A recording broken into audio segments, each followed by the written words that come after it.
April 2020. The delay in hearing and determination of complaints by the Uganda Human Rights Commission, that is also significant.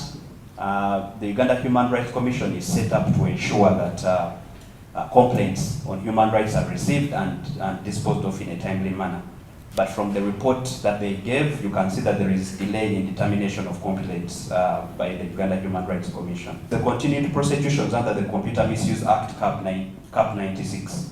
And notable cases include Mr. Mubiru Ayub, who was convicted of cyber harassment and hate speech, Mr. Habib Wembo, who is charged with malicious information, the TikToker, Edward, who was recently sentenced to serve 6 years in prison, and Mr.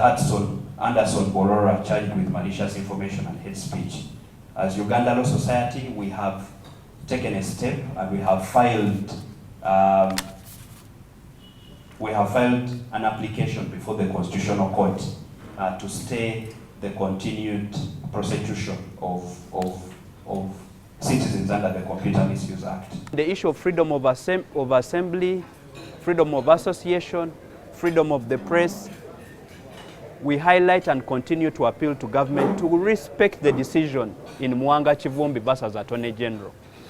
In Mwanga Chivumbi versus Attorney General, the court was very clear on the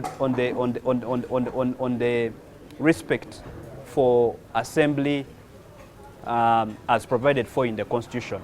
The court has stated clearly that the freedom of assembly, the right to assemble, is a right which is inherent, and it cannot be taken away on the basis or on the assumption that there will be a breach of peace.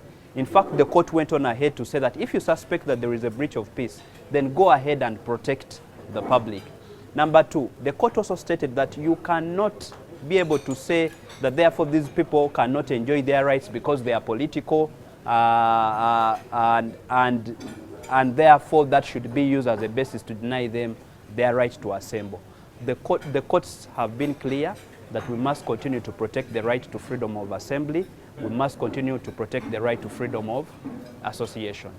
If you are told to arrest somebody, you should find a convenient way of arresting that person if you're given that instruction. But if you grab the person, throw him down, sit on his back or on his stomach, that is not the normal way of arrest. That is an arrest which is not allowed under the law. The judiciary.